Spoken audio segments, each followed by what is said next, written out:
All right, welcome everyone to the board briefing, January 3rd, 2024 board briefing. We will start this meeting at 2:01 rather PM.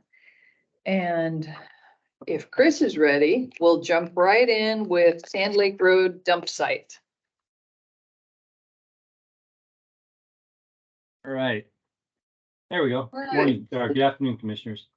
Good So afternoon. I'm going to go through and share my screen for a few things. If I find that's just easier to talk to. I just You like bet. pictures.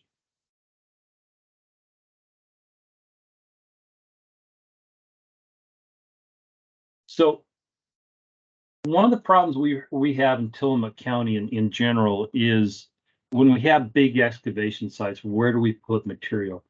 And you know, it's a significant thing for not just the contractors, but for the county as well. This site right here, in order to remove the material, the amount of material to be removed for just a small slide is 1,200 cubic yards estimated, plus or minus. They're not really entirely sure until they start excavating. So a normal dump truck carries 12 cubic yards of material, so 100 dump trucks of material will come out of this site.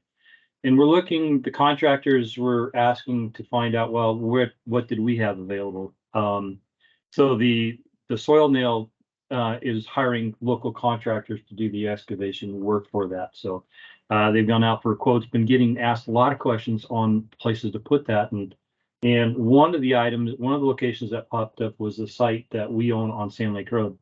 So we take it from this picture, is you can see that.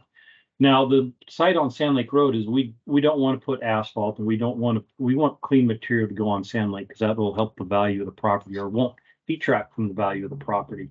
So the guardrail, the asphalt, everything like that would be not, we're not proposing to put that into the Sand Lake site. So the Sand Lake site, to kind of bet a little better into perspective, is the T intersection with Cape Lookout, that Sand Lake going southbound towards the site. And over here is highway is 101. US 101 is right there, just coming up on the screen. So we looked at that. We do have this corner right there that we have used for material. And this is oftentimes when we'll do tree removal, we'll put the trees there, and then people will come and cut and use. We don't allow that, but we do leave trees there. And if somebody comes by without permission from us and takes care of firewood, then you know that is a site that's not on the road. We run into other situations when we're in this area here on the south side of the long straightaway on Sand Lake, when that culvert blew out and we had to remove a lot of material. We ended up taking all that material and moving it to this location because there really wasn't any close proximity site to that. So we're looking at about 500-600 cubic yards of material there that does not have a home. This is, then we also have the Sand Lake slide area of about 1,200 cubic yards.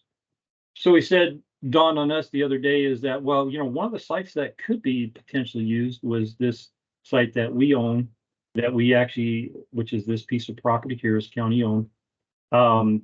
And we also, from Public Works, we're always in need of finding a place with some of our newer operators where they can, you know, use a grader. Grader is a great one to, you know, understand how the blade works.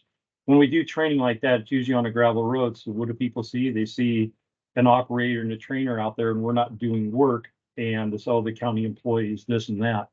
So this gets kind of an opportunity to take that material.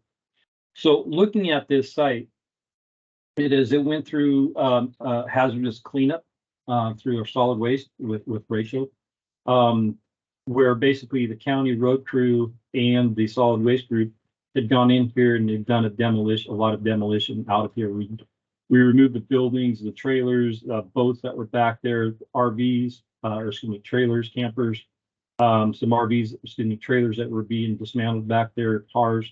A lot of that material we had recently, a couple summers back, or maybe it was last summer, had removed a lot of that material. The site's kind of an interesting site. I'm going to change my screen to this one over here. So just to verify, are you looking at the a map that's really color coded now? Yes. Okay. So the map in front of you is the statewide wetlands inventory. So we're looking to see what out there is going to be limiting to us using this as a fill site beyond the value of it as selling it. So the property sits approximately here, and you can see the creek that comes through here. So you deal with all the wetlands on either side of this, and this is our property. So we're not bound by wetlands. And the creek that runs through there is also, you can see it right on this screen. So it's to the side of where we're at. Now we'll kind of rotate this into 3D just a little bit. It'll turn these guys off. With my computer catch up. All right, there we go. I was concerned I was going to lock it up. So you sit there and you start looking at this. Get in a little closer. So county crews have removed the boats, the buildings, all this through here. There is still some, remnant. We didn't go through there with a sieve, and we know that there's some bits and pieces of like a headlights, shattered, little tiny things like that are out there. Kind of flip around, you can see this is all fairly flat to the road. And it kind of comes up. There's a couple benches that already exist up there, just giving you a better perspective for the site with some elevations. And we also looked at this from a slightly different take on it.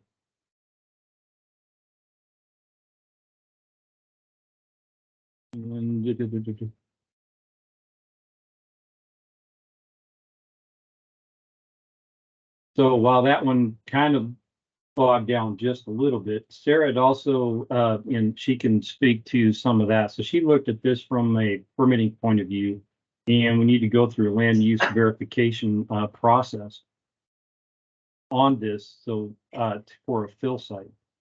So we would again not use not pour material in, but rather use good quality, not good quality, but a lot of this is actually road based that we'd be looking at putting in. So we have clean material that we would be putting in on this project site. So, Sarah, I know you're on. While I'm zooming in on this, could you talk briefly about the about permitting requirements?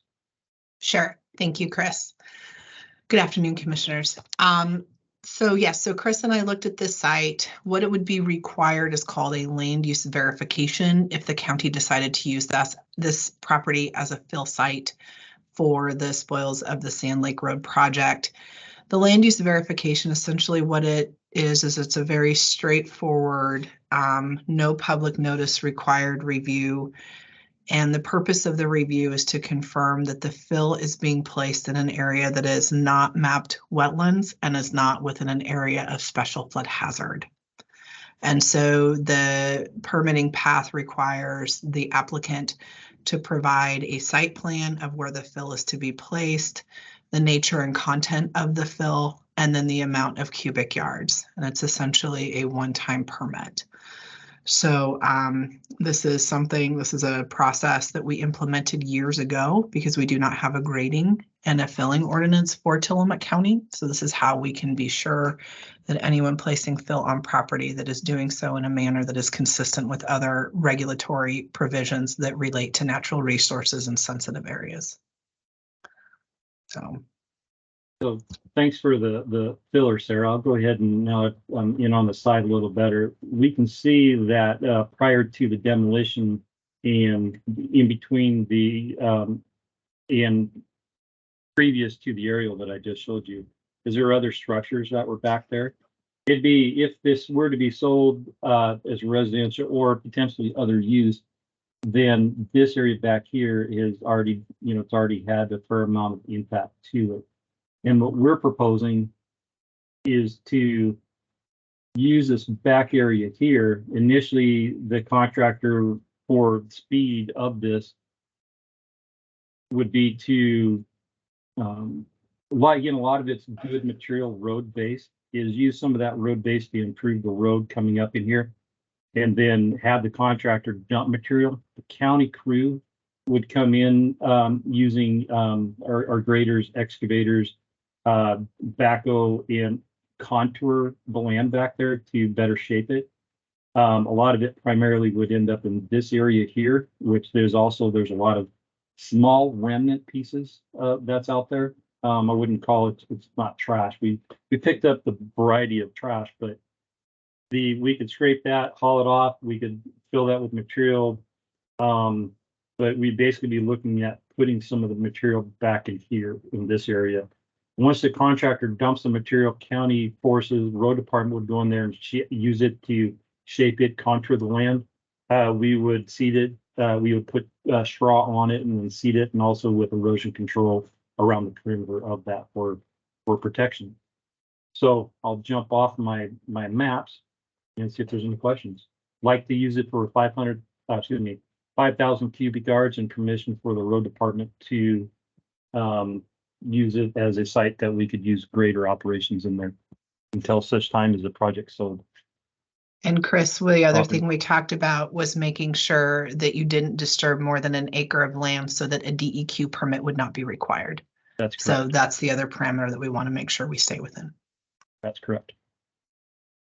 So Chris, how big is the lot in total? 40 acres total, but the 40 acres is, I'll throw my screen back on because you'll get a sense, just thinking again. We got a lot of information on here. Did you talk about the depth of what that would be? I have not. Okay. So the lot size, this is 40 acres, and that's in its perimeter. We're really only kind of focusing on this piece right here. You can't So- see it yet. There we go. There we go. It takes a second.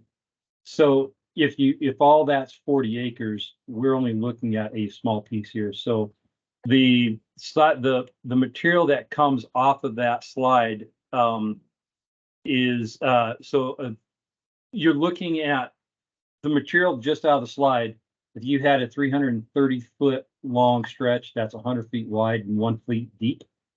That is the amount of space it would require to put this material into. That's assuming a flat plane and you can stack everything 1 foot deep. That's about the amount of space that needs for that.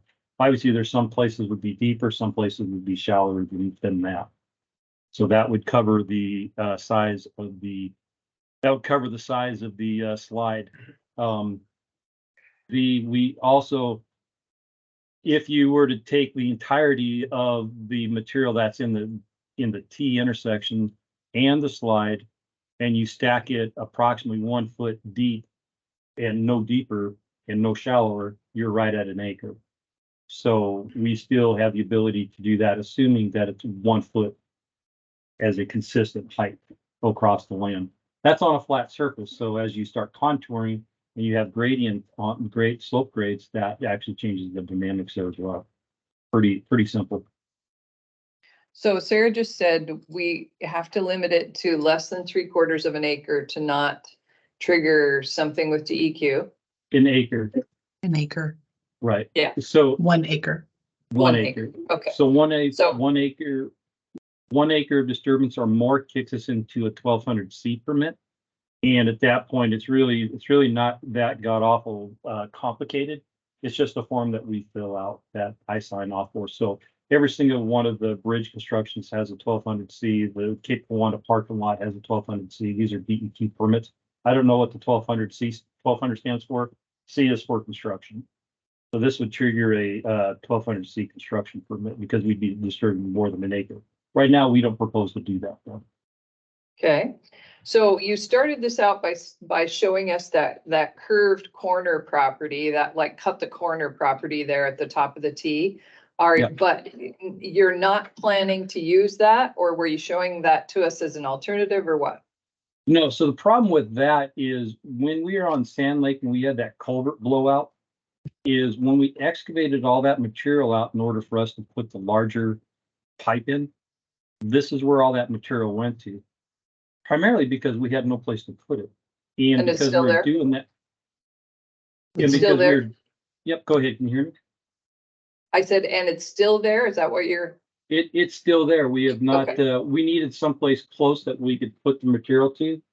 And that allowed for us to do that pretty rapidly. But the problem with that is that in South County and even the rest of the county, there's just not a lot of fill sites available for this, for any material of consequence. And so And that Chris, makes it you're difficult. also, you're talking also about adding that to this other site, right? Which then frees up that corner again for future emergencies. Correct, and that's not, I did not talk to Rachel about that one, so sorry to catch you a little off guard with that, Rachel, but it's 12, we're looking about 1,200 cubic yards coming out of the slide, and this is about 600 cubic yards. Again, these are all rough estimates. We're not looking at dumping any, all clean material. We would not dump any asphalt or guardrail or anything else like that, just be clean material. So that would, by removing this material, it now opens that area back up for, it opens that back up for use again. And the 40-acre lot is zoned residential Farm, farm. So does it qualify for residential? I'll defer to Rachel and Sarah on that one. Thank you. So there was a house on the property, and there is an opportunity for someone to replace that dwelling within 5 years of it being demoed. But the farm zone in and of itself is not a residential zone, so residential development typically is not allowed. Okay, I knew there was a house on it, so that's the thing, we would have to sell it to somebody who wanted to rebuild the house. Right, When did and we we could dem- do, we When could do did we that. demo the permit. house? Oh, that's a good question. I don't remember. Rachel, was it this last year? Okay, Because the 4-year clock is ticking Yeah. and Mhm. and so in terms of selling property, because this was a foreclosed property, correct? So in terms of selling property, do we have any better clarity on whether or not we can? Are we still in that weird window of not knowing if we have to give the value? We can sell. As far as elected to not proceed until they're. Okay. Was this the property, the bigger one that had a lot of junk in the back of it, and then it was a bit of an eyesore for quite some time? Yeah. Yes. Yeah, And then the that's other one on the corner, make sure I know where you are, there was a smoldering fire there for about 3 months. Is that? right. So when we did a lot of work on Cape Lookout by removing trees through there, the slash is we end up burning that at that T intersection. So Okay. we've got a lot of people that look at that. So we burn that slash over an extended period of time. So this is we do that occasionally on that site. It's our burn site. And that long burn, that was because we had done a lot of tree removal on Cape Lookout. But currently it's in, also when we did the grinding on Sand Lake Road, that's where we stacked up all of our grinding. And all that grinding is now being used as shoulder material for Cape Lookout. Actually uses a lot of that shoulder material. So it's a great stage area, a great staging area, not essentially a long-term storage like it currently is being used today. It's also a great So- spot for if you need to meet somebody in the area, that's a great spot to meet them. All over. So Chris or Sarah or Rachel or anybody, if this fill is put as you're recommending, where part of it's being used to improve the road that's there and part of it's being used to simply fill and contour, given that this land is farm, does that change its value? Does that make it not, I mean, it looked like it had quite a few trees on it from what I could see. So, does it change its ability to be sold and useful as farmland? Are we depreciating it significantly, making it unsellable? Put the map back up on the screen while we have this discussion. My opinion, it does not. But again, this is my opinion. So when you look at this, while it's zoned farmland, it's pretty heavily, forested. Yeah, So from a farmland, it would be forestry. And when you look at the terrain a little better, we're essentially being isolated right in this area, a little bit on the road coming in, but this area, So the ability to harvest back there would not be diminished. The actual farmland itself, not a farmer, but I don't see this as being, Sarah and I had this conversation about prime farmland or high quality farmland. Not a farmer, but I see this as logging, not necessarily farming. So diminishing the value as we're essentially shaping the land better with the fill material, I don't believe takes away from the value, but that's my opinion, not necessarily fact. Okay, and we're not talking about putting fill where the home site previously was. So if someone were to purchase this, because it's likely to be purchased for a hobby farm or a small amount of tree removal or something, there's I'm still a gonna- home site, to Commissioner Bell's point. So looking back at which home site, right? So this was the main home site, but if you go back, you can see some other structures that were back there. This is like you've had a number of different locations. You want a house that's right off of Sand Lake Road? Yes. If you want a house that's back here, you still have that. If you want to nestle it further back, you certainly could. I think the site itself opens it up to what kind of home do you want? And I don't think that Right. what we will do will take away from that. So if I could jump in just with a couple of things to add to that, and then I would be interested too, if Rachel has talked about an appreciation factor to this. So the home through the replacement process that's allowed for this home site, it could essentially go anywhere on the property, right? So it's not limited to going back to that exact footprint. Typically in these types of scenarios, that is what we see because that's also where the septic tank and drain field is, right? So the house is usually relocated somewhere close. In this instance, they could put the home anywhere, meeting setbacks, building heights, etc.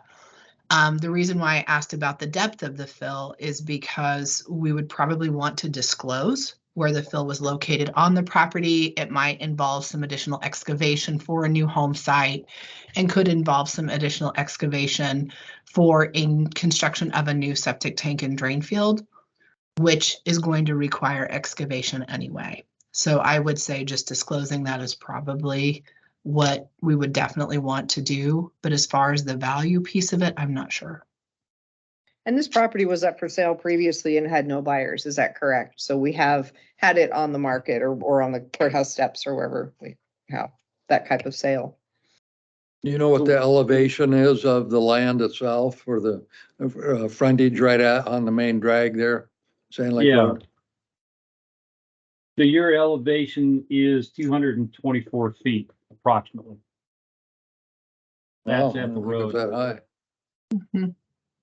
So that's at the road. The knob is about 30 feet high. Thereabouts. So when we look at the fill coming in too, if you excavate, we're dealing primarily with engineered fill. I mean, engineered is in the sense of a material. And we're talking about good quality material. We're not talking about mud that came out of a hillside, generally speaking. There is going to be some sand that comes out of that slide area that would be not conducive to building, but most of what we would bring in would be better quality soil for construction than what is present on the site from a materials only perspective. Sure. So the table that you build, so to speak, the area that you contour could even be the building site, Could be, potentially. it could be.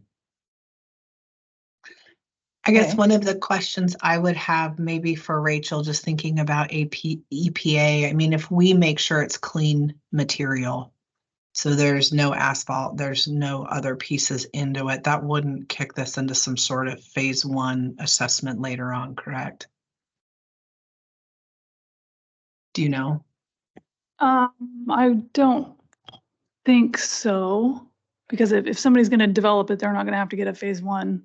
They'll just be getting the site free and clear. It would be a government agency, I think, that would have to do the phase 1. Okay. So are there, so it sounds like from our perspective, we don't necessarily know if there's a devaluation that would occur because it's always in the eyes of the purchaser.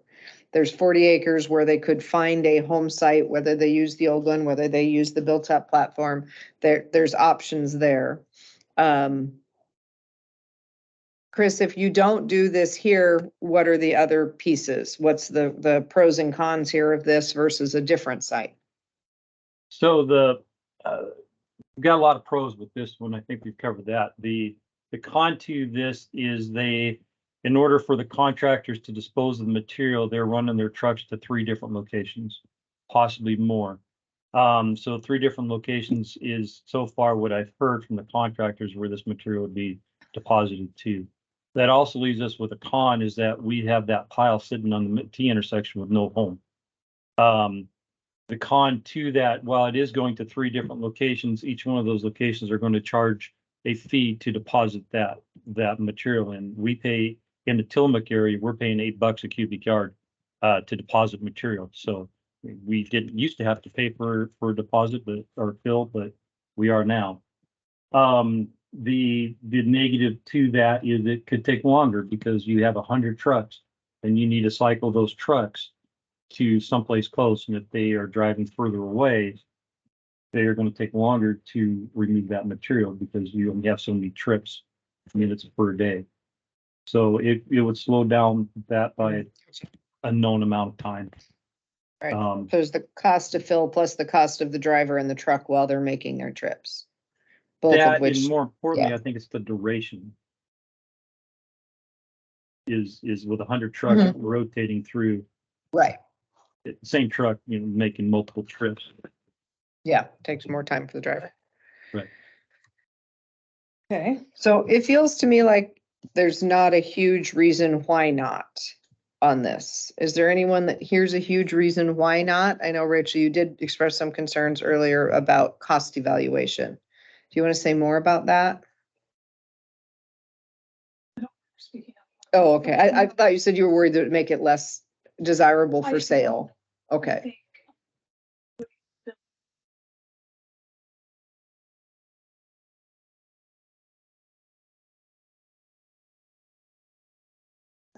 Yeah, we can't hear Rachel. Okay, so you just said it could potentially, yeah, it could change where a buyer could put a home or where they could put a septic, therefore could change the desirability of the property to buyers. Yeah, I mean, it's a big, beautiful site. Using it as a site. Seemed like there would be some evaluation, but I have no idea. Okay, But this is a natural fill. This is not construction site full of concrete and sewer pipes and who knows what else as far as we know, right? Our material that we would be put in there, we would not put the asphalt, we would not be putting shouldn't be any concrete that would be uncovered. The guardrail, none of this, we've just put in clean material. So the material that we can see from the slide and the material that we excavated out from Sand Lake Road itself, that was all clean material. Not having the concrete, or excuse me, the asphalt, we wouldn't put that on this site. What's a mix of sand in there, do you know? One more time? What's the mix of sand in the soil, do you know? I don't know. Well, it's pretty sandy soil around there, I know that, but that may or may not have impact on how somebody wants to build, and they may have to build up out of a flood zone to begin with, so. No flood zone at this location. Joel? Welcome. Thank you, Madam Chair. This issue's kind of already been raised, but I just wanted to share that, from the perspective of this being a foreclosed property that could be subject to some recent changes in case law that I think everyone's aware of, that the state's currently working on a legislative fix for. I think, like with any of these properties, it could be subject to one of those claims, whether we try to sell it or not. So, whether it's used for this purpose for now, or it's put back on the market, I think it could be subject to a claim. So, so for that reason, I don't have any concerns with this either. Thank you. Sarah? Well, just thinking this through, because I do appreciate the concerns about, I'm not so much worried about a building envelope, but just the septic system. I would be happy to have Chris Keola go out there or maybe continue the conversation with Chris Lady if you were concerned about septic feasibility.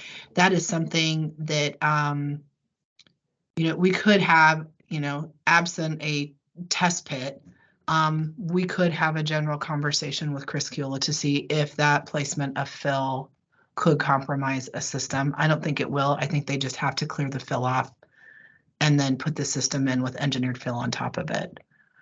So happy to pull him in if you would like me to do that.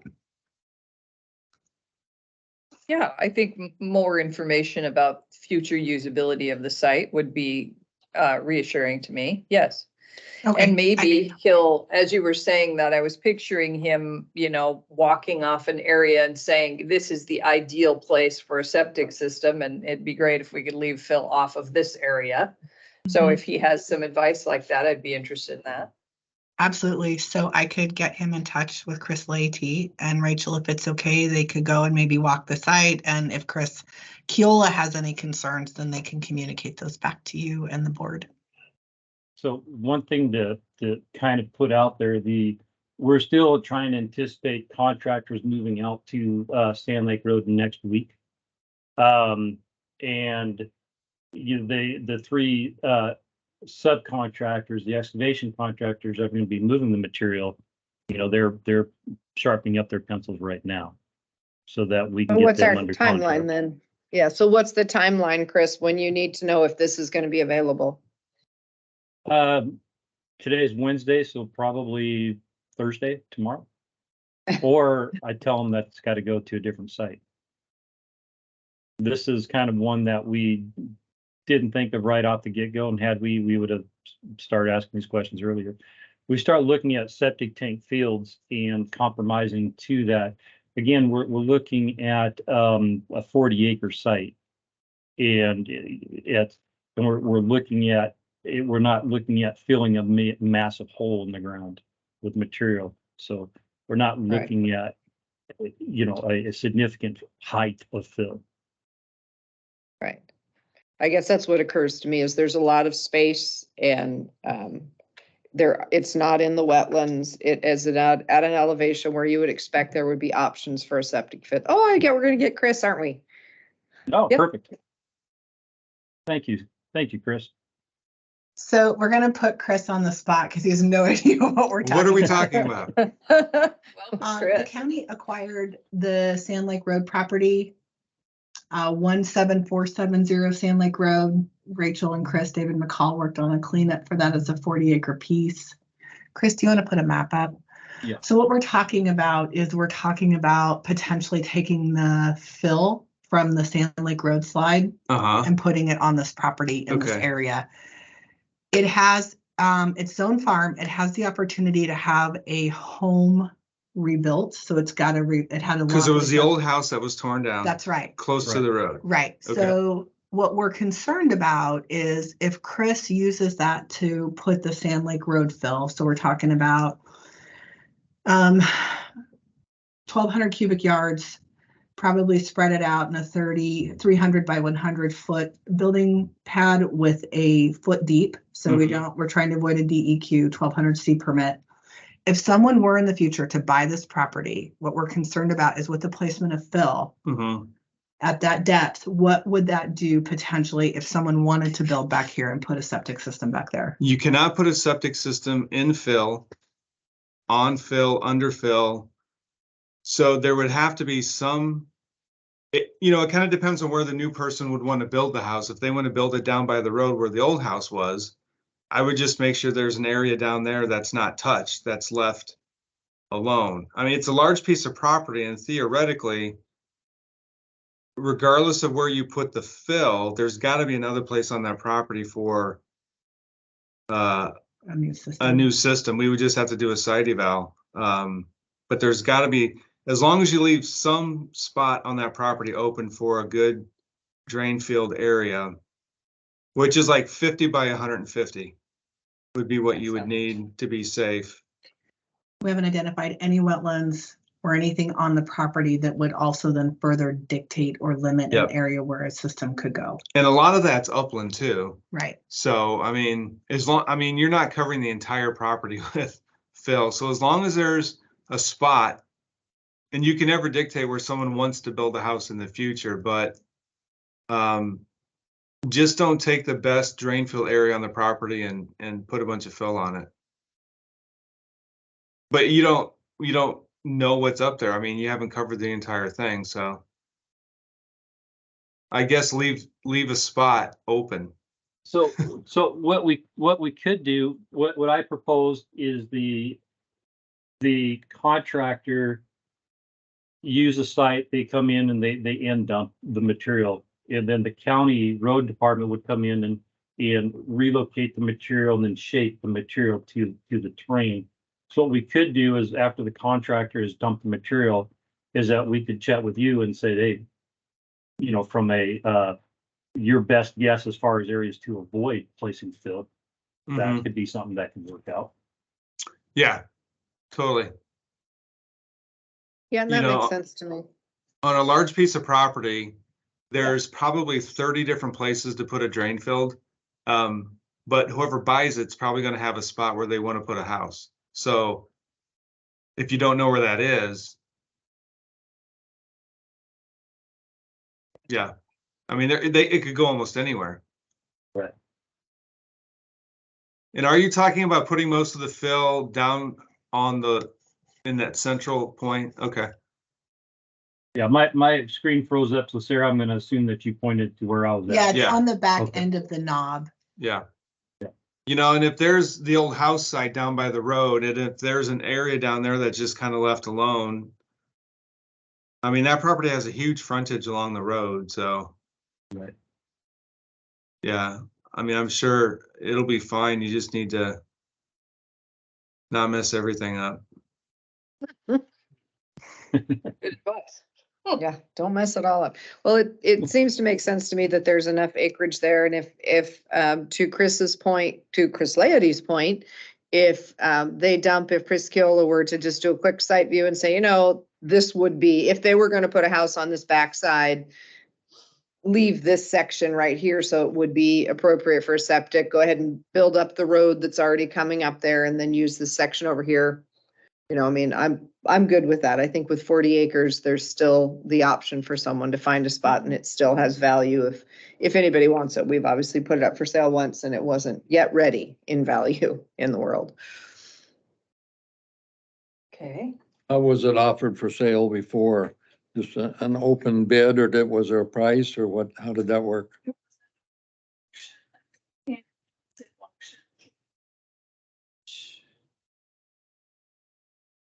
And nobody reached that threshold?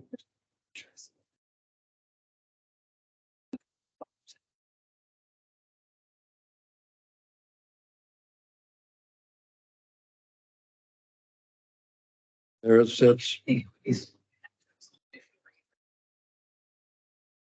Well, it's a good sized piece of property and there aren't so many of those. Well, there are, but then they're farm and forest or, Which this is too. yeah, it is, but there's possibilities there. I drive by it frequently. Well, I used to until the road fell in, but So Rachel, This do will you have help fix further, that. do you have further thoughts on this? I have mixed feelings about it. Of course, I want to get the road done to expedite it and it makes sense. And I totally get why you're proposing this. I also have misgivings about, you know, a pile of fill in the middle of a beautiful piece of property that we spent a lot of time and effort and money to clean up. But, you know, if we have your word that at the end of this, you guys are going to contour it and seed it, and eventually it'll just sort of look like a small hill. Maybe, you know, 10 years from now, you won't be able to tell if that's a pile of fill from a road failure. Yeah, the intent is not to leave a hill, it's to shape it with the land. And yes, the road department will go out there and we can work with Rachel to walk the site and see if she wants us to make further adjustments if she's willing to do that. And thanks, Chris Keola. Yeah, thanks, Chris. Yeah, maybe if the best and highest use for the property is forest, you know, maybe it should be seeded when it's all done? You were talking about, I mean, you said seeded, maybe it should be planted with small trees when it's all said and done. Right. We would definitely seed it, and then we can always plant trees if down the road if that's desired. But we definitely want to seed it to protect keep the erosion from happening. You know. Okay. So I heard you say you need to know tomorrow. I thought construction began on the 8th. We need to Am I get them wrong? under contract. Okay. Begins the week of the 8th. So yesterday, they were intended to be out there doing test holes to determine how deep that fiber line was so that we don't hit it with the nails. There's some complications with that. They're going to be out on Monday, the 8th. But meanwhile, the prime contractor is working with these contractors, and they need to have a place to bid on. And if this isn't available, then they'll have to bid on taking material elsewhere. Gotcha. Okay. So is there a formal decision needed by us? I mean, this is just a consensus agreement here, so we're good with the timeline if we make the consensus agreement here. Yeah, I- I think normally that came before staff just agreed, it makes sense. Okay. It's just- So I haven't heard any reason, compelling reason not to. It sounds like it can be shaped, it can be reseeded. There's 40 acres and there will be enough for a septic system somewhere. So to me, it sounds reasonable, but not being an engineer, that's my amateur opinion. Yeah, thank you. I agree with Rachel that had it not been for the Hennepin case, it probably would have sold by now because a number of people have talked to me about it. So I think it's an attractive, saleable property. And there were people who were holding out, like waiting for the price to go down after the auction, which it used to do before that case. So I agree with the concern that I don't want us to make this less attractive to buyers or less usable to buyers. So if that's not the case, then I think we proceed with this plan. Sounds good to me. Okay, all right, we have consensus. Thank you very much. Thank you, Chris. Thanks, Sarah. Okay. Right, then moving on to our next topic is Title III funds. We have the sheriff. Yep, the sheriff and Rachel are gonna present on this one. I can tell you that I cannot hear Rachel at all. So if she's talking, I don't know what she's saying or if I'm going to repeat her or anything. Okay. So, oh, her microphone was off. So when she talks, we'll ask her to turn it on. So who wants to start on this one? I can start. Did you want to start, Josh? I would, whichever you want. Yeah, I'll start just going over the spreadsheet that I distributed earlier today. So this is a snapshot of where we are with the outstanding Title III grants. Recall there was a big convoluted process in 22 that landed in 2 rounds of funding between 4 different sheriff's office requests and the Oregon Department of Forestry's yard debris program. So I should probably do a little more background for Doug. So Title III, we get from the federal government from Secure Rural Schools Act money, and it can go toward only the 4 uses that are listed at the bottom of your sheet there. Carrying out, let's see, developing the Firewise Protection Plan, the last bullet, that's been done. So whenever we have Title III money that comes in and it trickles in throughout the year, we do a solicitation and it only is responded to by either the sheriff's office because of their search and rescue efforts or the Oregon Department of Forestry's Firewise program. So 2022, we landed in these projects that were funded. So agreements have been made between the sheriff's office and the county and the Oregon Department of Forestry for these projects for the awarded amount. So I don't recall this happening before 2022 where we had more requests than we did funding. And so there was a lot of strategic thinking in what to fund at what time because the rounds were at different times. So this is where you landed, the awarded amounts. For round 1, the full amount for the Raptor and the yard debris program has been expended. And then some of the funding has been expended for round 2, and you see the balance there. So this is coming before you today because of the sheriff's request for a few changes. One is before I get into that, the account summary. There's a current balance in the account of $144,000. If you take off the outstanding awards in the balance column, there's an unallocated balance of $77,000. And so I think that's the trickle-in of funding that we've received since these awards were made. And that would accumulate until typically we do it in the spring leading up to the Firewise program summer. So I have a tickler to keep checking in on that amount so we don't run into the issue we did where we were chasing timelines because of all the public noticing and so on. So we are coming up upon a time period where we will be doing a new solicitation. We'll just make a decision on if the balance is appropriate to do a solicitation at that time. So there is currently $77,000 of unallocated funding. So to the proposed changes in the far right column that the sheriff is requesting, the cost for the Raptor came in higher, and that includes upfitting, correct, Josh? Yes, That was the upfitting is what actually bumped the cost up higher by that $2,000. Okay, so he is requesting $2,480 to cover those costs. To make that happen, there would be an addition of money to the grant agreement. We haven't done that before. I did talk to my contact who leads the program, and he says that that would be an allowable thing to do because it is connected to an existing solicitation. ODF may want extra money too, so it's kind of a weird request, but you can do that technically. For round 2, he is proposing to use the funds for the ATV bike for the same purpose. Sorry, the ATV for search and rescue, for an e-bike for search and rescue. So the purpose is still the same, but the mode of transportation would be different, and that would be allowable by amendment.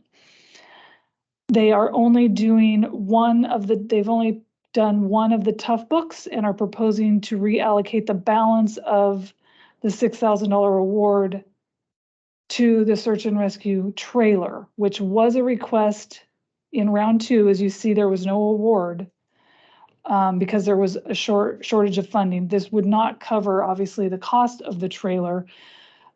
And if you recall, part of the conversation about the search and rescue trailer was it would be used for other uses, and there was a concern about it solely being funded by Title III. So the concept of allocating the funds toward a portion of the search and rescue trailer would be an allowable expense. So this is a snapshot of where we are. The sheriff is proposing these changes, which would prompt an amendment to the grant agreement, which would come before you at a later date. I didn't just want to presume you would want to do that because there was a lot of strategy in the allocation of money between the sheriff's office and the yard debris program. But his requested changes are technically allowable, and just looking for direction on how you would like to proceed. And Josh, if you wanted to add anything to your rationale there. For sure. So yeah, on the Raptor, the 2480, that was just a higher price. It was an increase in the upfitting. Just goes with the territory that sometimes prices get higher. The whether we add it to that the Raptor contract, the round 1 contract, or we figure out a way to put it in the round 2, however that works, I don't really care. It would be nice to be able to cover that cost. On the search and rescue ATV, the whole premise of that was to buy 1, possibly 2. Well, originally it was going to be 2 motorcycles. And that was going to be more of a quick response because it can go on trails that four-wheelers and side-by-sides cannot. And then it was kind of determined that e-bike may actually be more appropriate. So that way we don't have to worry about lugging around gas and getting, certain safety gear that is required for motorcycles, but not as much required for an e-bike. I still think that an e-bike qualifies as an ATV. It is an all-terrain vehicle.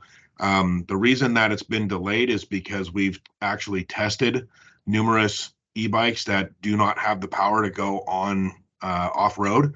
750 watt single powered back tire is not enough to do what we need. We looked into 1500 watt, and then ultimately what we have found is a two-wheel drive 3500 watt e-bike. So that's going to be more than powerful enough because technology has increased. So that bike is only 6,000 and we're only going to get one of them. So there's going to be a big chunk of money left over from that 14.5, the original amount. I don't believe that we intend on buying a motorcycle or another e-bike at this time. So there will be a big chunk of money left over from that ATV contract. Additionally, on the Tough Books, like Rachel said, we've only bought one, and that is all we're going to be buying for now. The need just ended up changing over time from the original request. So there's going to be funds left over from that $6,000 as well. Like I said, the whether the 2480 gets added in as an additional request on the Ford Raptor contract, or it just gets taken into account on these contracts, whatever works works. But we will be spending less on these additional round 2 contracts, and ultimately, however we use the 2480, or however we put that in. But additionally, I'm asking that the leftover money from round 2 go towards the SAR trailer, which was an additional request. I will have intentions, if another round comes out, that will be what I'm asking for money. The SAR command trailer will be a custom built one that is specifically made for our needs, and which is one of the reasons why we need to upgrade. Is the trailer that we have now is not functional, and it's because it's been pieced together. So we need something custom built for efficiency, and exactly what we need. And anytime something is custom built, it costs a lot of money. So that's going to be a couple $100,000 expenditure between our SAR banquet and fundraising that we do, some other charitable donations that we can get. And in addition to Title III, I think we can come up with that money, but exactly what that looks like right yet, I don't know. So that is the intention, is to request funds towards the SAR trailer once these other expenditures are made. Hopefully that all makes sense and I can answer questions, but that's kind of what it is. But also add to this, I think there's a little bit of urgency here because the agreements have technically expired. They expired at the end of December. We can extend them. And so another strategy here maybe is you could reallocate some of the money for expenditures that he knows he wants to spend it on now, but then it could just sit there until maybe he does need another Tough Book next year, for example. So I don't have, there's no urgency to burn the money, but if we need to reallocate to spend it on things that we know we need now, that's appropriate too. So I think you have a mix of options. Well, I think it's interesting the switch from an ATV to an e-bike, but if you think that's gonna serve the needs of SAR better, I fully support that. And now I kind of want to ride a 3,500 watt e-bike out in the trail. So I think that sounds fun.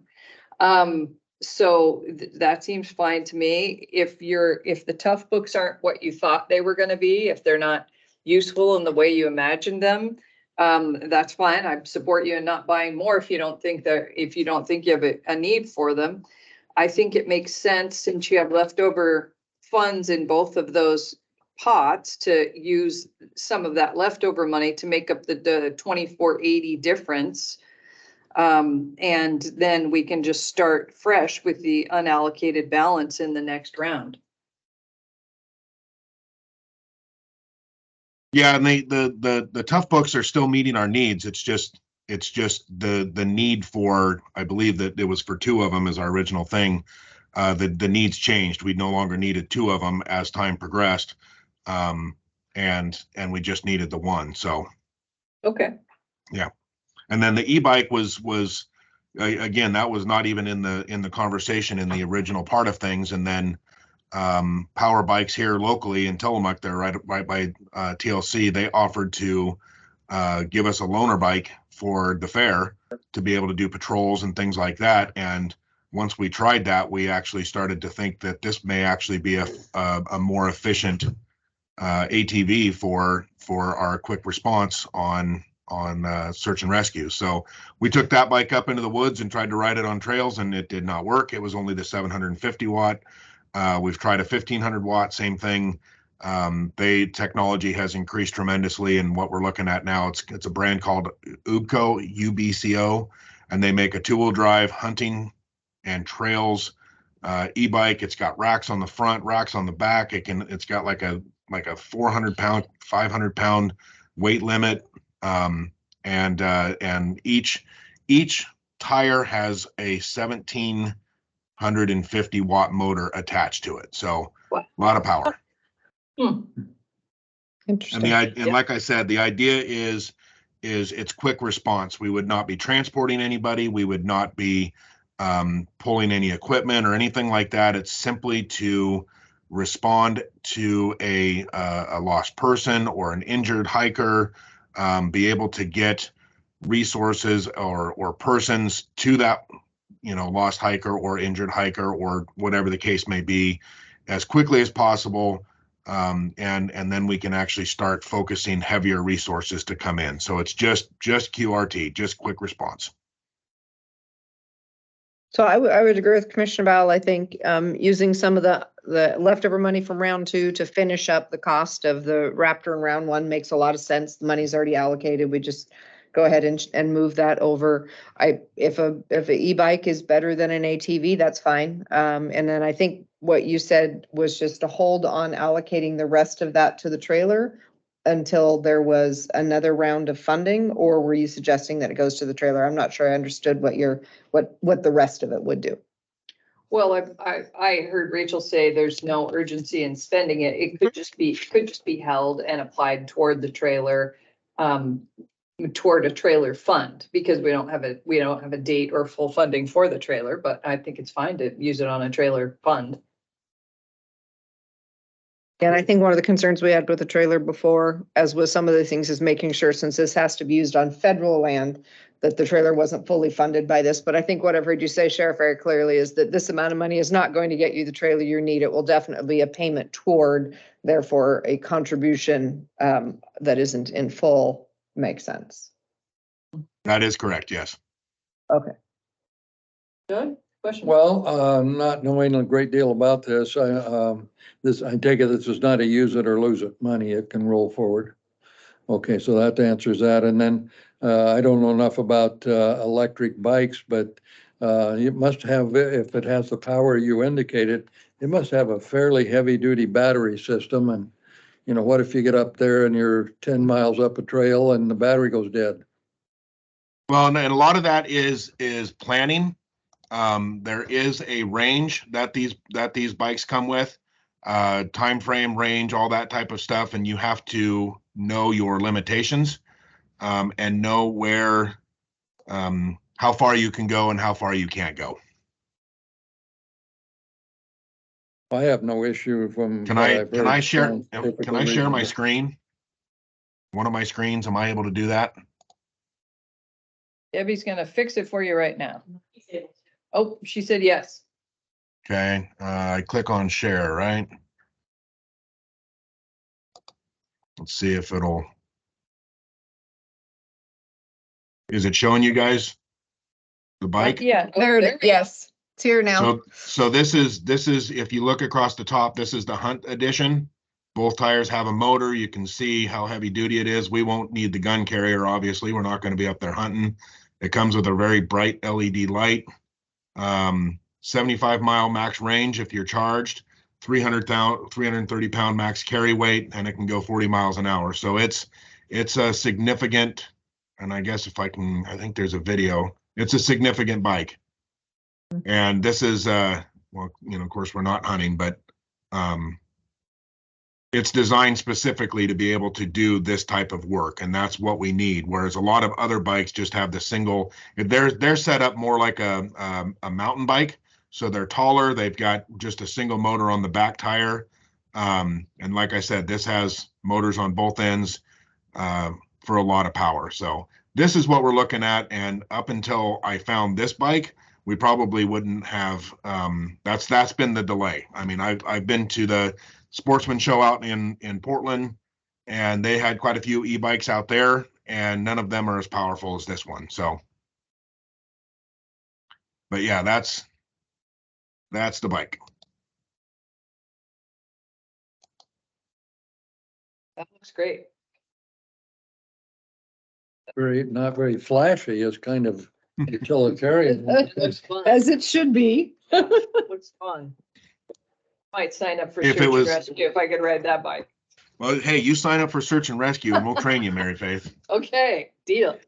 I don't even think there's a reason to put like red and blue lights on it because it wouldn't be used for anything but search and rescue. So, you know, the red and blue lights might be fun, but again, it does need to be utilitarian. Yeah. Not fancy. Okay. Does that get you what you need, Rachel?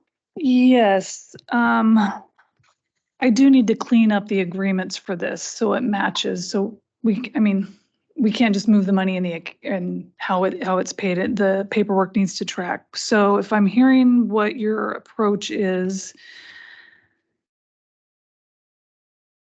just from the numbers standpoint, the 14.5 for the ATV, we're only using 6 of, Josh, so we have a balance of 8,500.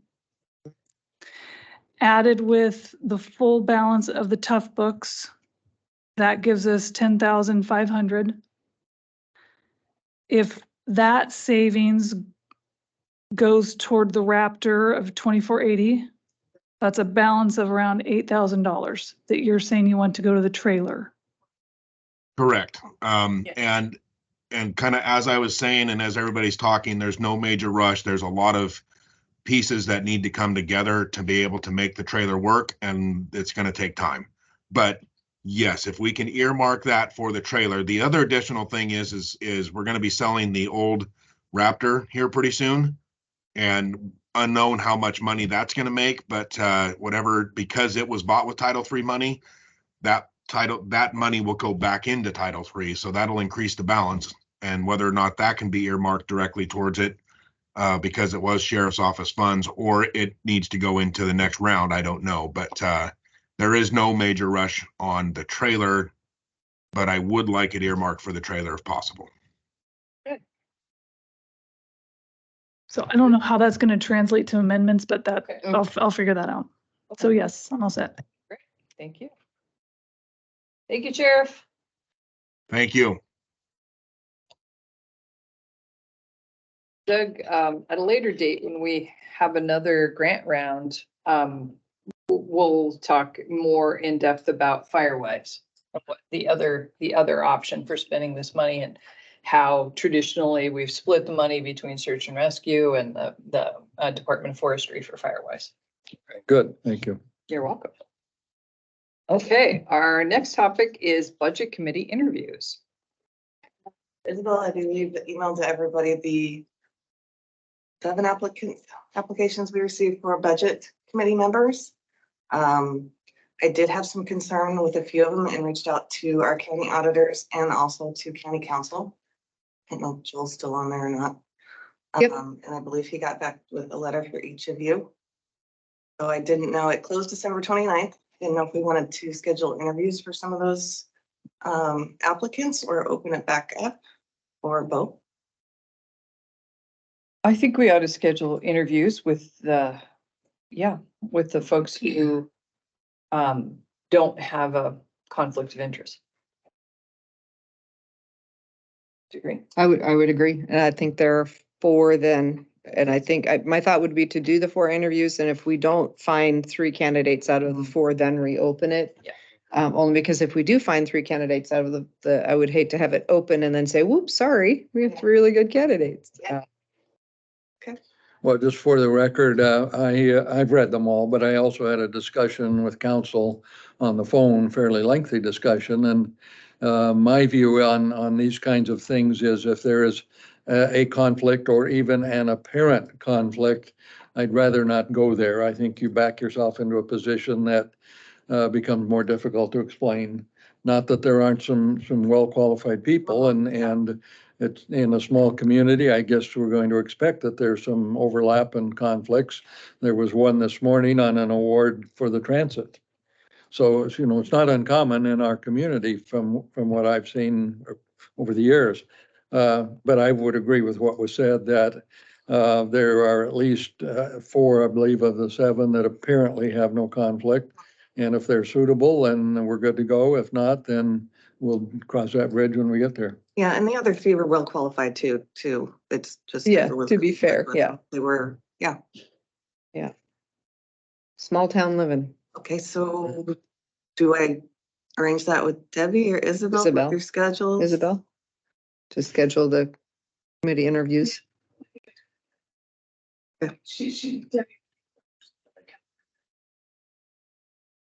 Coordination with the committee members, so. Okay. Yeah. We'll throw Isabel under the bus. How long might these interviews be? Is it like a 45 minutes, hour, whatever it takes? Just Probably. a normal period? Sure, okay. I think the last ones we did, they was only like 30 minutes. It didn't take that long, did it? You were you were the last in the I was last. the last one interviewed, right? Me and Um, Mike that year, we had but I don't remember. 3 that year. I don't remember how long it was. I don't think it was too awful long. Okay. It's not like a full-blown budget session, whole day, 9 to 5. This is Isabel. Typically, the interviews for committee members are approximately 30 minutes each. And depending on how many we actually interview, if we're interviewing everybody, we'd have to determine if we'd like the interviews to be in person or virtual. So I'll follow up with everybody and get their thoughts on that. Thank you. They're all local individuals Yes. living Yes. here, so I always favor a personal interview because you can sometimes see a little more than you'll see there, but you know, whatever works for everybody. I agree. Yeah, no, in person is nice if we can do it. Okay. That's great. Thank you. Thank you. So moving on to commissioner updates, I will share with you because it applies to this topic that I have a short vacation scheduled for the 18th to the 22nd Of January. Okay. So it's on my calendar, so Deb and Isabel will know, but those are the dates that I'm out for that interview. Speaking of which, as the interim director of parks, I'm going to need someone else to be the parks point person while I'm gone, and I'm hitting you up first. Well, if you tell me what I need to do, where I need to be, then I shall do it. Okay, thank you. So between now and then, we'll schedule some time for you to come out to parks Okay. and Well, then the next question I would ask, not that it would affect this, but what's the status of the recruitment process now? Is it moving forward and? it is moving forward. It closes on the 14th. And as of yesterday, I think there were 26 applicants. And I don't know, of the last time I talked to Jody about it was the week previous. At that point, there were 19 applicants, but none of them had experience with campground I think you systems. mentioned they were mostly like metropolitan parks. Right. Yeah. So I hope that some of the newer applicants have some experience with campground systems, but we'll see. Yeah, but 26 is encouraging that there are that many people interested in the job. Yeah, So, that is helpful. Yeah. So Doug, you'll also be the acting chair while she's gone, Yes. which although we don't have a meeting in that time window, your big thing will be if the weather goes really south, you have to decide if county offices are open. Okay, So like when? In other words, that day, that morning? that or- morning Yeah. and the health department opens at 7. you do it So, with Randy. yeah, you Okay. do it with Randy and or Chris Randy Laity. and maybe the cops, or do they? Chris Laity is normally who I talk to because Chris has his folks out there early checking everything. So we can talk more about that Sure. before the time comes. Well, it is the season. I understand that. It was really an ugly morning this morning, but you know, that's Tillamook County. Right. Okay, good. Thank you. Yeah, you're welcome. So, Other updates?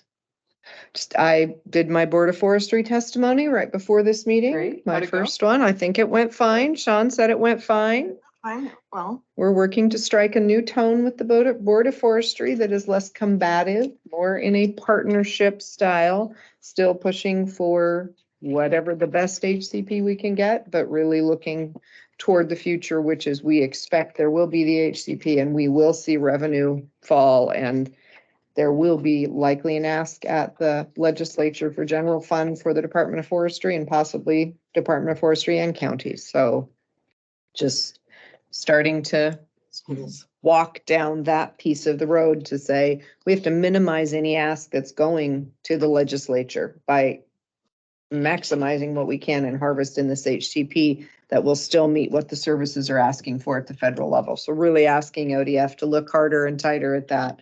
And then just to engage us in the conversation, to let's really work together on this, because should it go to the legislature, we're all gonna have to work together on it. We cannot be adversaries if we are at the legislature requesting that state forests become funded by the full state taxpayers. Yeah.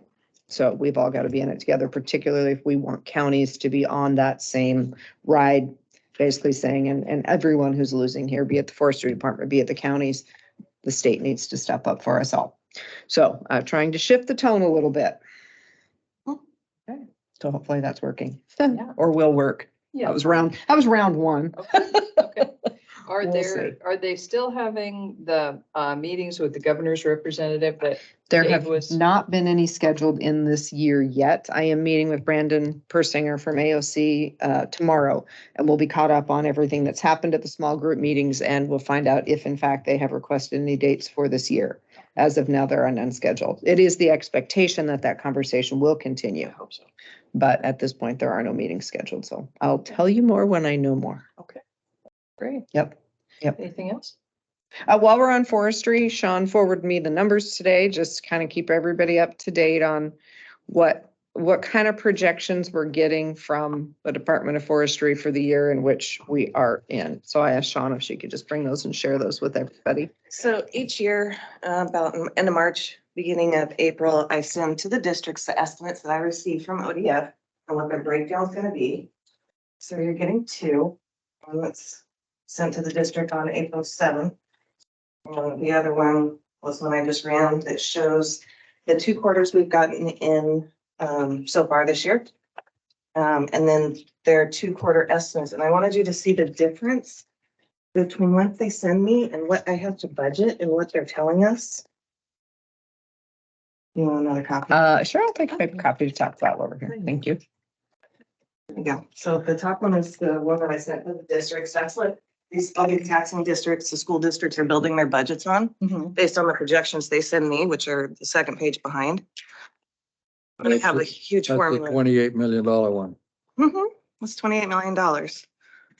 If you look at the second one, that's with the first 2 quarters of state timber revenue that we've gotten in and thrown into my spreadsheet along with their remaining 2 quarters that they say we're going to get in this fiscal year. That's down to 22 million. That's a big. I don't know where they get their projections or how they're doing them, but that's kind of hard for a county to look at or a small taxing district is. And a lot of the taxing districts know anymore after, what was it, 14, 15, when the timber fell off. They don't budget the full amount that I send out because this is just an estimate. But I wanted to put something visually so you guys can see what this can do with the timber to the little districts that rely on it for most of their budget. I hope they don't. I mean, if you look at Tillamook Soil Water Conservation, if they budgeted a full 122 and now projection, they're only going to get about 94, that's 30,000 out of your budget in 1 year. And they're a small district. So it was just some numbers I wanted Thank you. that I see every quarter. So I'll have one more quarter that I can at least do when I get from them, and then the next then- quarterly projection from Kevin Haas at ODF. Then when does it actually come in? So January, February, March comes in at the end of April.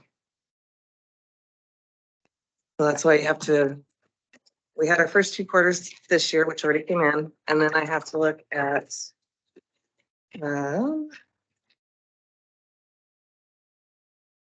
So these are all projected that are attached. So we've got fiscal year 24, Q3, Q4, fiscal year 25, Q1, and Q2. These are all projections. So we don't actually have the actual quarters on here. no, I didn't put the actual quarters on here, That sorry. would help next time we're talking about this. What we've received. Right, so like far. projected and actual. Yeah. Just so that we can see the, because I believe you that it doesn't always come in the way they project, but I think I recall that sometimes it comes in higher. So it'd help me to see projected and actual. I have that other one that I did that had the differences, didn't I? You did, I should have yeah, attached that one. yeah. So if you can share that, that would be helpful too. Yes, I can. Because it is a challenge, and I have talked with Kate Skinner about this twice.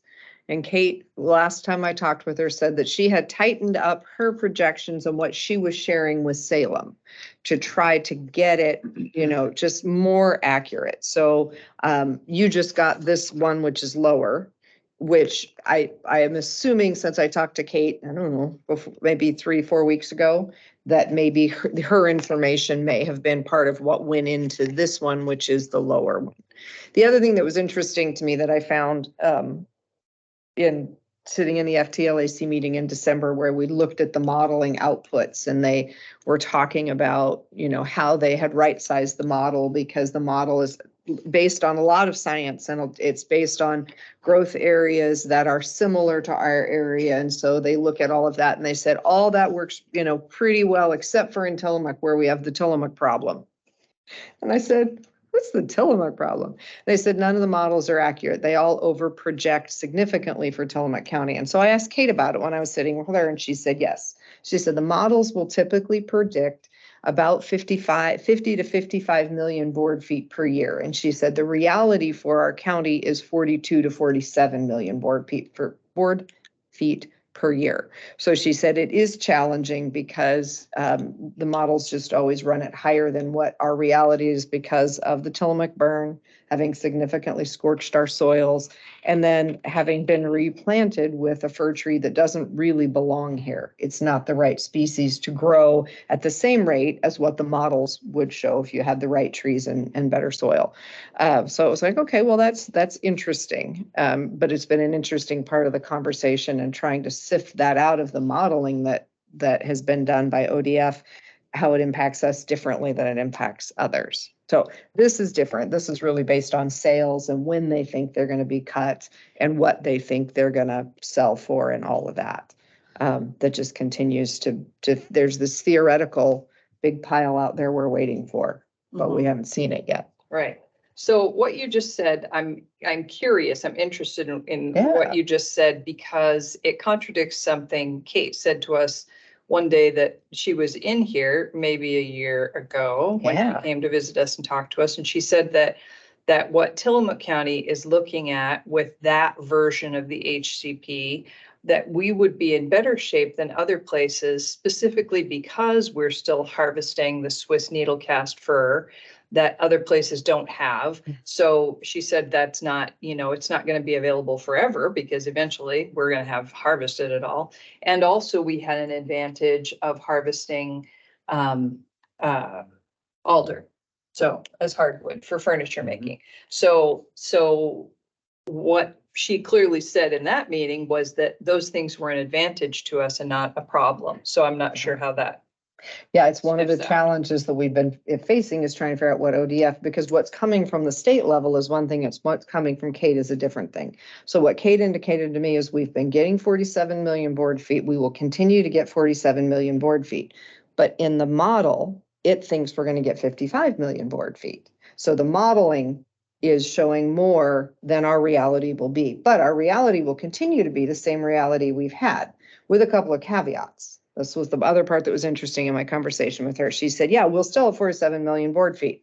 However, she said they will be harder to get to, because we've kind of harvested everything that is close to roads, on less steep slopes, et cetera. She said, so your cost to harvest is going to go up in Tillamook County. And when the cost to harvest goes up, the revenues to the county and special districts go down because your operators, it just costs them more, so they make less. And the sales sell for less because they know it's going to cost them more. So she said that will begin to impact us. As to how much, there wasn't a number that she felt like she could put on it.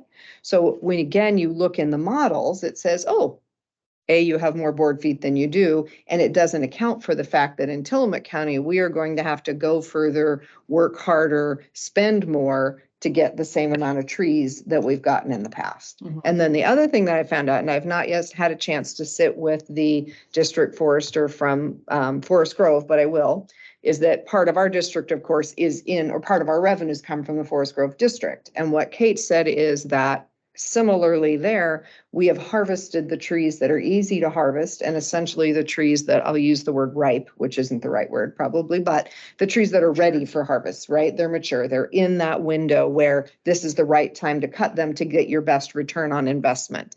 And she said, you're going to lose 8 to 10 million board feet out of the Forest Grove district per year because they have had a lot of Tillamook timber to harvest over there, and now they won't.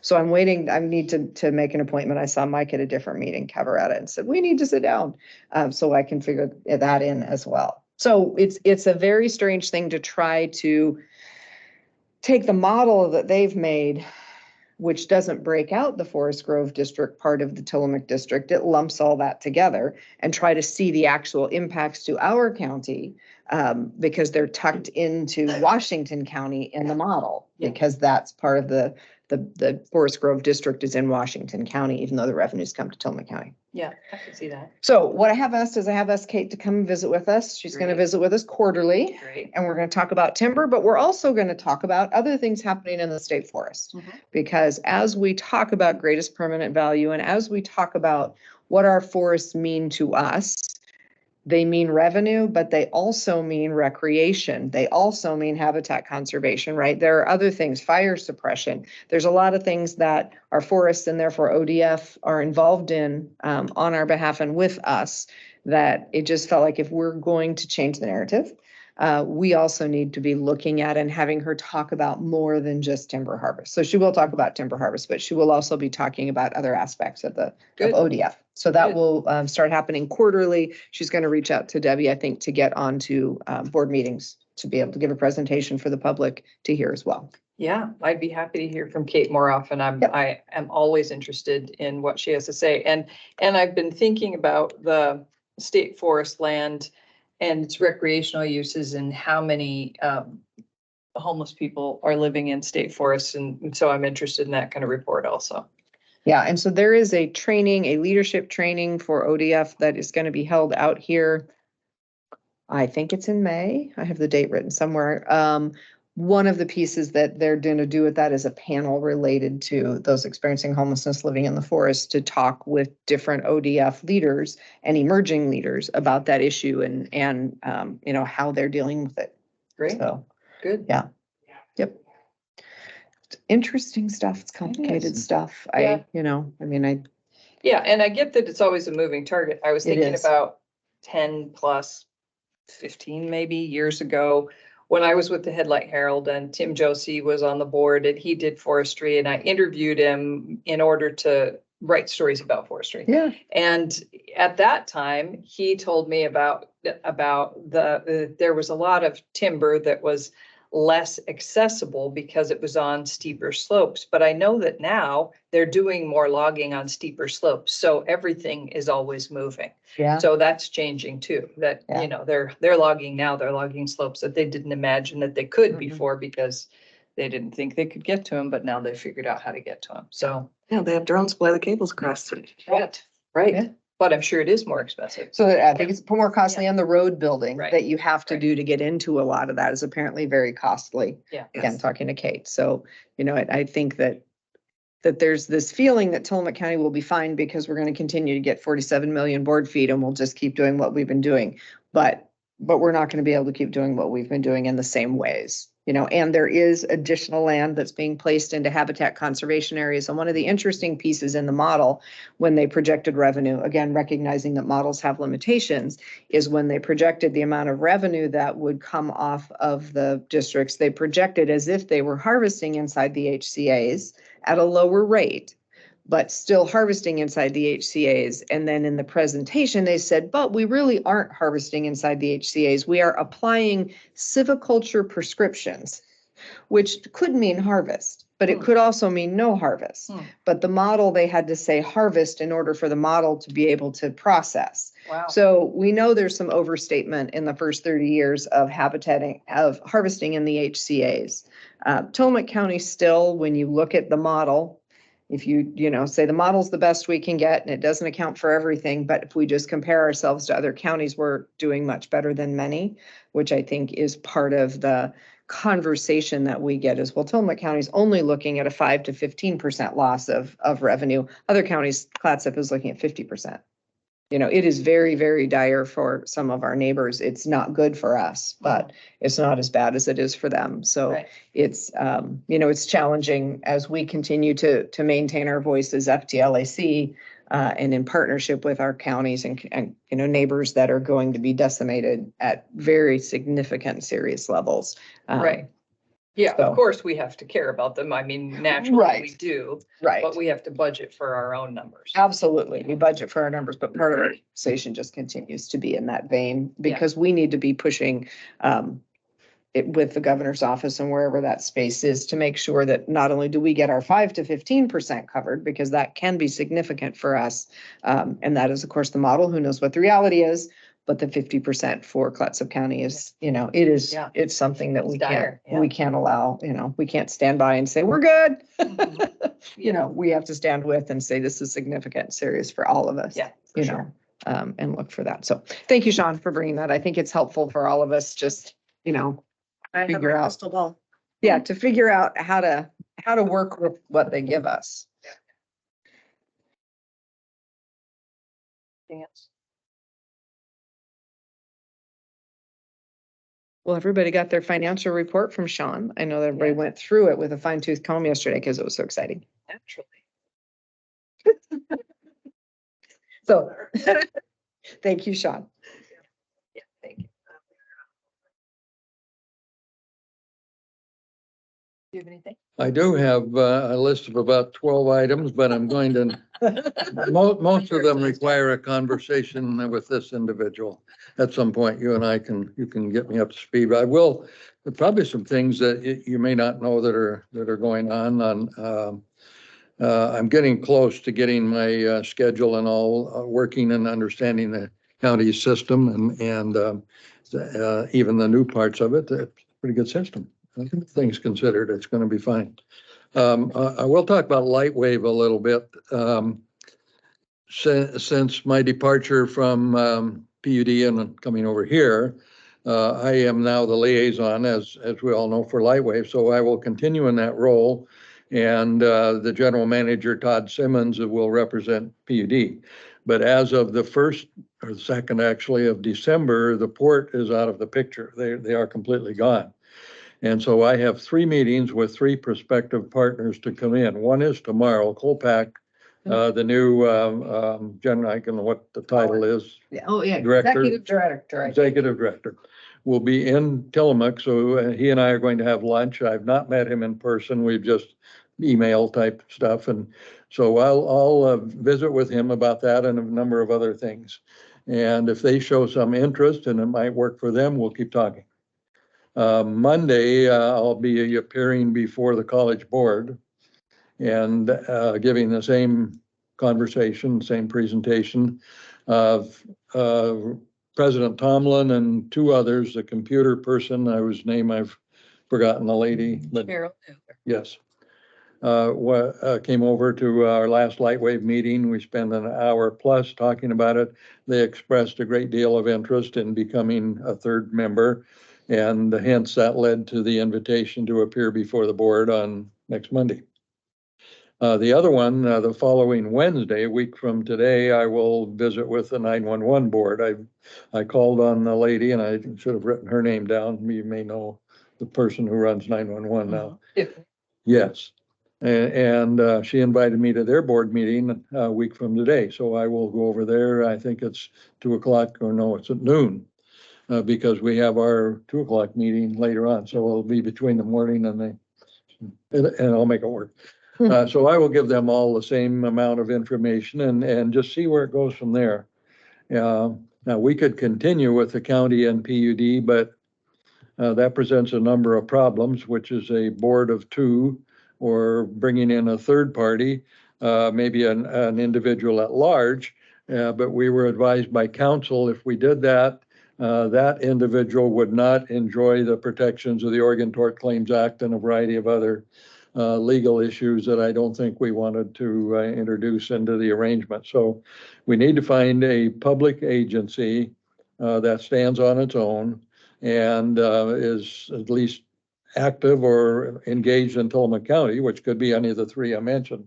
Two of them are exclusively, and the third, Colpack, as you know, is elsewhere, but they have vested interests here as well.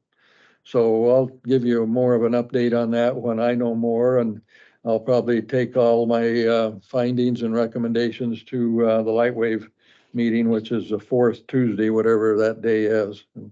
And then we'll go from there. And of course, I can't commit the county to anything until we deal with it in a formal manner.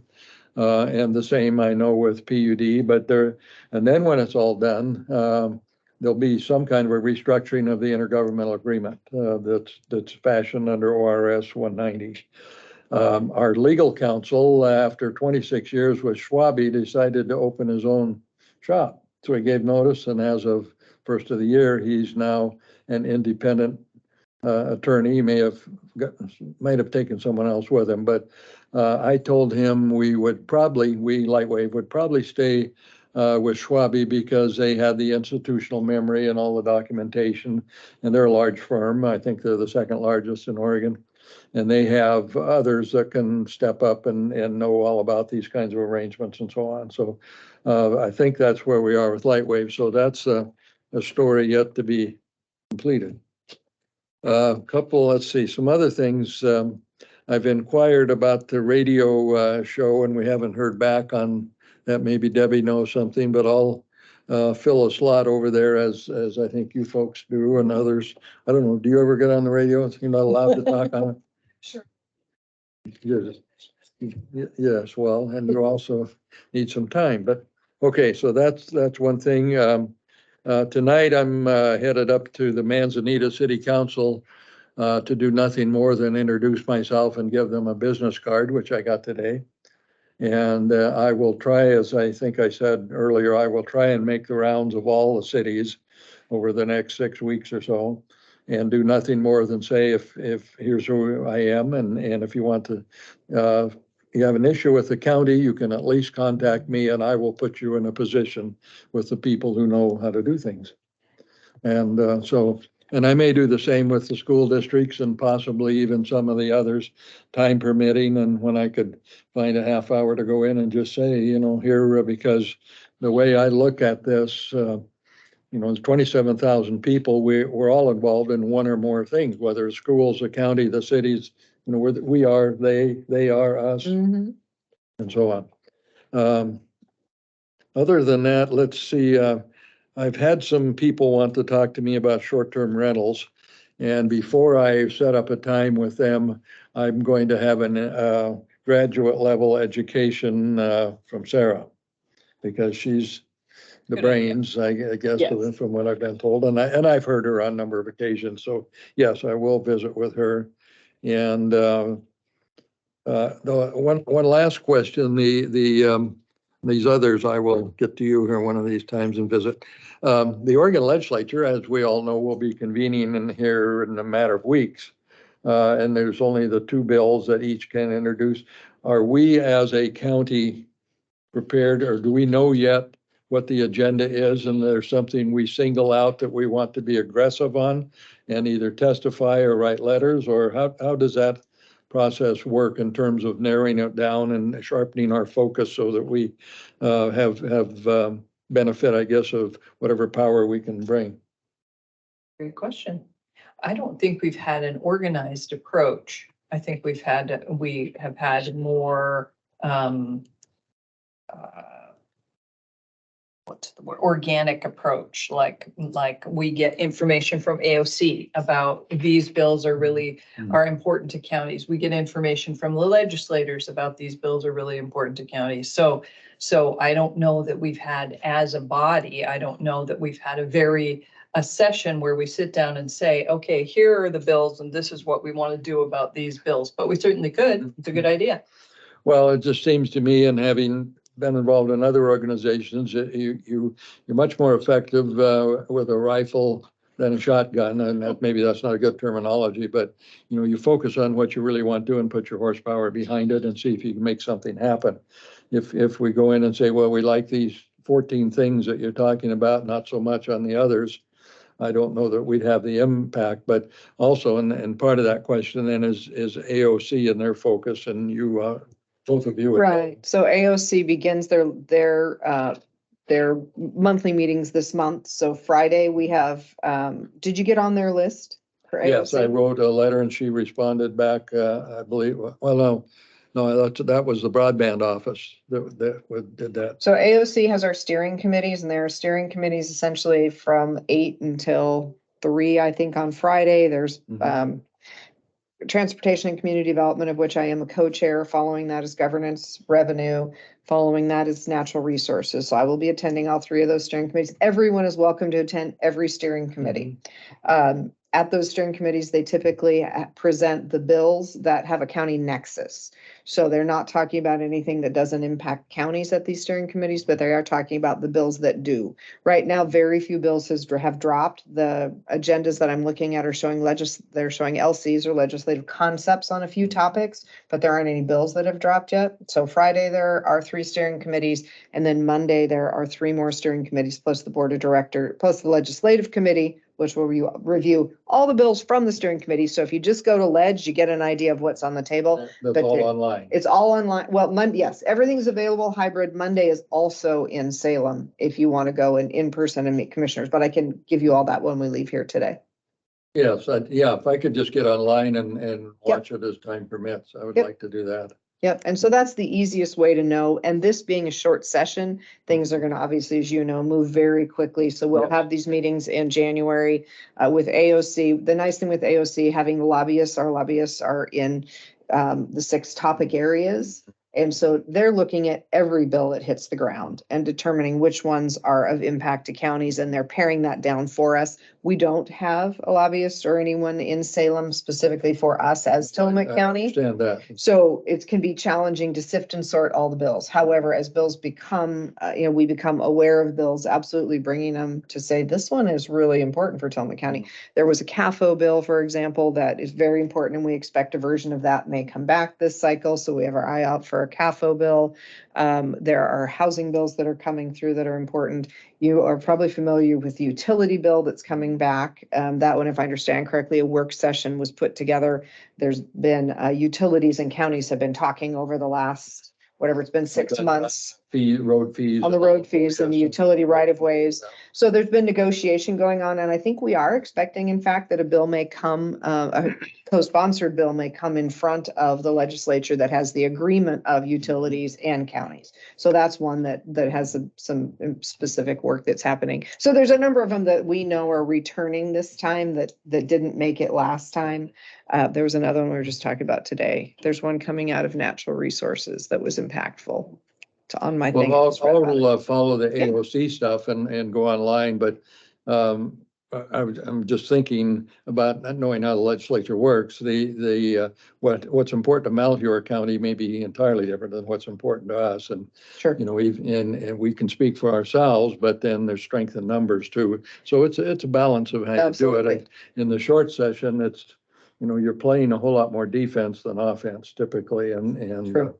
And it will happen. And I know all of us talk with our legislators from time to time. And so that's a good thing. But it goes so fast, it's over. And then you say, well, if we'd known more about that, we could have said this. Right.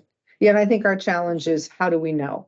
Yes. With the regular session with 3,000 bills dropping or whatever it was, a horrendous number of bills dropping. you know, it's not like we have the bandwidth here to find bills unless they're bubbled to the surface through either AOC or like the Fairs Commission has their lobbyists. So I think part of it is also I'm connected to lobbyists around childcare and homelessness because those are issues that are important to me and the work that I do. So that's the other piece, is connecting to those other organizations outside of AOC that help you keep your eye on the bills. I'm sure that the libraries probably have an association that probably has a lobbyist that keeps their eye on things for that. And, you know, there's just lots of spaces and places to do it. But I think bringing them here, if we see ones that we go, that looks like Tillamook County should have their eyes on it. And we can definitely use this session to talk about it as soon as we get some information about what, you know, in starting with what bills our legislators are going to sponsor, you know, that because presumably it would have some impact here, maybe not because their district is bigger than us, but, you know, as soon as we have some information, let's start talking about it here. I think that's a great idea.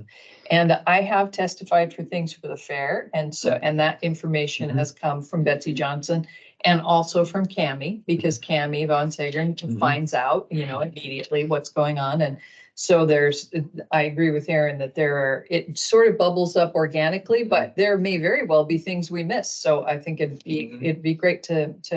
Well, I'll watch it as closely as I can too, and I'm in the process now of setting up with my liaison responsibilities, including the fair.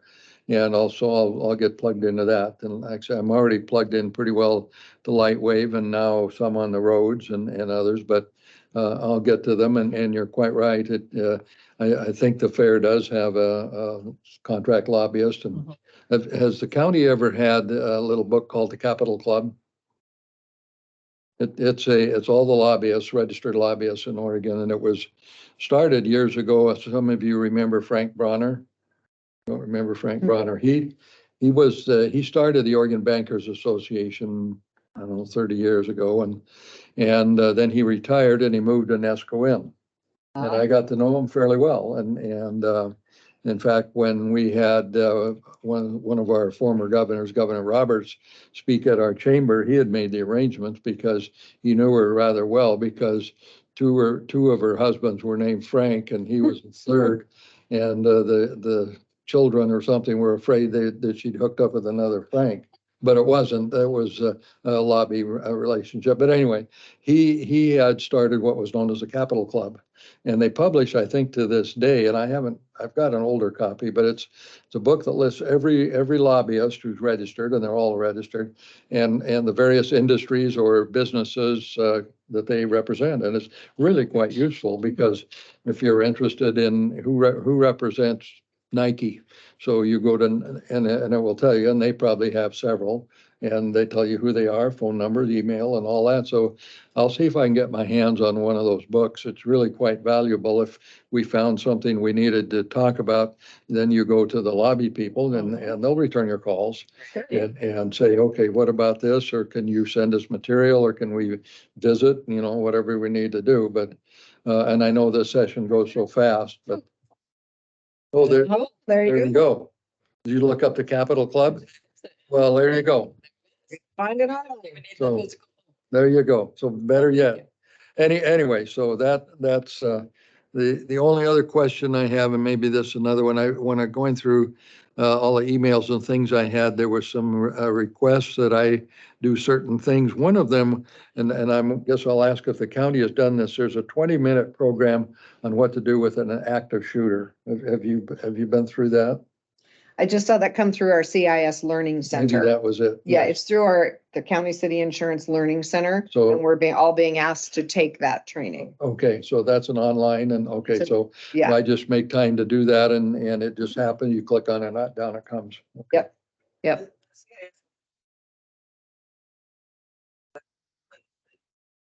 Yes. Other trainings as well. Yeah. Yeah, you have time. But yeah, we did just get that one. The other thing you'll get monthly is you'll start getting a monthly cybersecurity training that'll come to your inbox, and it's called Ningio. And it's just a little 4-minute video you watch that talks about some particular I type got of that, and I cybersecurity. wondered, in fact, I wrote that down. First time I got it too, I'm like, is this real?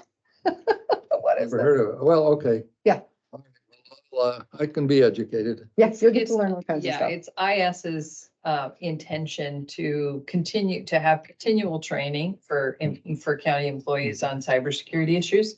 And it's pretty useful, you know, they're brief and just little snippets of information that you watch this, like Aaron said, short video and Yep. But you have to answer a quiz at the end. yeah. Yes, so difficult. Okay, well, good. Well, thank you then. That's all the others. I do have a few more questions here, but I can visit with her one-on-one, I think. Okay. Would you like me to send a email to the woman who does the interviews for Tillamook today and just introduce you by email and ask if, You could, but didn't, Debbie, didn't you do that and contact her and? Okay, so I think that's already been done Okay. and there, okay, no, her, I'm just curious. That's one of my, yeah, I Thanks was to follow wondering if up on. she just wanted to plug you into David's spots because she has monthly spots for each of us. so you just show up, you do that live at the station or online? You can do it either way. You can do it remotely or in person. And she has some prepared questions too that she can, Sometimes. Usually, I mean, not with me. She usually, there's a, she'll ask me anyway, she'll say, hey, what do you want to talk about? And so I go in with an idea about something I want to talk about that month. And then sometimes she'll have questions she wants to ask about it, or sometimes we just talk about it. The way that show was established way back when with Mildred Davy was it's supposed to be like a conversation at your kitchen table over coffee. So it's just your opportunity to talk Sure. about stuff. yes. Yes, well, I remember I was on her show a few times for one thing or another way back when, but, and this one, I think I've been on it maybe a couple of times for one thing or another, but basically it's more Tillamook focused than North or South County, and probably for the reason you can't receive it as well on radio, but now online that might change as well. But anyway, yes, I will follow up on that and get over there as soon as there's a slot available. And it is a live radio show. So it's, I'm just telling you that because when on the rare occasions when somebody doesn't show up, I know it's frustrating for them because they have, you know, open air time. Yes, I understand. Well, years ago, many years ago, when I was in high school and college, I worked at a radio station. Oh, there you So go. and it was That's right. not unlike this one. It was Yeah. little KIHR in Hood River and That's right. yes, I know exactly. And when that second hand, now it's digital, but used to be when that red hand came up there, you better be ready to go. Yeah. Yeah. So, and it's pretty, I guess the first couple times I did it, I was a little bit nervous, but it really does just feel like, well, you'll be a natural since you've done it before. Feels like a conversation now. Mhm. Well, that's what it is. And that's one of the great things about a small community is, you know, you've got different ways of communicating and people can actually see a face when they're listening on the radio sometimes. Yeah. So, no, People listen to okay. it and they listen to the podcasts after the fact. Mhm. People talk to me about it. Oh, I heard you on the radio. yeah. Yeah. And if they miss them, they go to the podcast. So that's Mhm. kind of cool. Okay, well, thank you. I'll keep that going here and get it done. And then when you can have 15 minutes there, I'll ask a few more questions. Okay, thank you. That's Rachel all. is very gracious. You can just knock on her door, drop into her office. Well, I'm She'll almost watching that. always that say, come button. on in. I'm afraid to go in on the wrong button.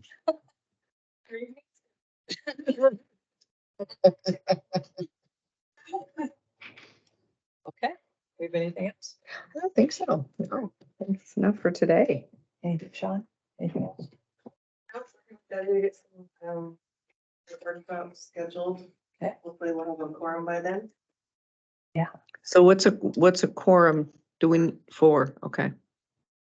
I would think that out of 4 candidates, we should have 1 well qualified at least, and hopefully all 3. So we'll see how it goes. Last year, we scheduled time with all of our liaison departments and Sean to go over their budgets. Are we anticipating doing that? Planning on doing that again? How do you feel it went? I thought in some cases it was helpful and in some cases less so. If I send you your I- ones that are just, you know, fine, and maybe just get with ones that might have big projects coming up, might have asks. Yeah, maybe ones who think they're gonna change things significantly. I can't see them. So you can? I can't. Oh, you can't. Oh, gotcha. So for Doug's benefit, last year, we each made an appointment with our liaison department and Sean to go over the budgets, which you might want to do with your liaison department. I because definitely it's your would. first That's time, very, very good idea. In fact, I had something in mind to, begin talking about that just when we start meeting regularly. Yeah. And a good start. And I know when the budget season starts, and I know what a tough taskmaster she can be. So, So, yes, that would be helpful, I think. yeah, and especially, for you as a new incoming commissioner, but also, well, not. I was thinking for newer directors, but maybe we don't. But he did the budget last year, so it's not his first And, one. and he reached out Yeah. if he had any questions about if he Yeah. could do this, that, or something else. So I guess it'll be me who needs a lot of hand holding for the parks budget. Okay. Okay, good. Thank you. I Right. can do that. And when are we gonna ask departments to start working on their budgets? So budgets will go out the first part of February. Okay. Okay. That's just be able to get together to a budget committee. And then are we gonna do a mid-year budget review? I know we don't, we have only the commissioners seated at the moment, but we kind of skipped over that. Okay. I will be in Salem. I won't be at leadership, but I'm sure that everybody else will be. What's that? I'll watch it when I get back. I'll ask. So Doug, what Aaron was talking about earlier is that the AOC meetings that are online on a Friday, but then the following Monday, they're in person in Salem. And you can go or not. But Aaron likes to go in person, and you might like to also to shake. hands with Just to get the people. flavor of it and see, the faces behind. Yeah. Although you probably can see them but that's why I've said before, I prefer, I guess I'm old school. I like to meet somebody at least the first time. Then the Zoom meetings are much easier after you've met someone and you actually I know agree. the Yeah, person I and, agree. you visited with them and all of that. So yes, I will find a way to go over there at some point and they're, so it's basically every week No, it's once a month. or once a month. There's typically it's the first Friday and Monday of the month. Sometimes it gets shifted for a holiday or, if Friday is in the prior month, but Monday's in the next month, you don't get that Monday, it's the next one. So I can go through all that with you and we'll make sure that you get on the AOC list. I've figured they would pick that up and they have not. So we'll get you Well, on there so I you did get get a involved. letter from the well, not the manager, whatever her title is. Gina. Gina. Gina Nickel, yeah, Gina Nickel, Furman Nickel. yes, Who used to sit here. that's right. Years ago, but anyway, so yes, I saw the welcome, but there wasn't any reference to To all me. this, It was yeah. just kind of a form Sure. letter, welcome, Sure. all of that, I'll which I invite appreciate it. you to everything for Friday and Monday and you can attend whatever of them you want. And then I'll make sure that, that you're on their list. I'll reach out to, I think, Sarah Gamani. Put the list in. Did you? So we should be on Okay. there, but- Okay. Okay, well, Yeah. I'll go through, I've gotten a tremendous amount of emails and. They could be hiding in there because Good. all the agendas came out over this last week for all the meetings. So they could be hiding in there. Okay, well, I'll read it and I don't delete much. I just put them in another folder in case I have to go back, so. Yeah. Okay, Perfect. well, thank you. That will help. Anything else? Anything, Rachel? Anything for folks joining us remotely? Going once, going twice?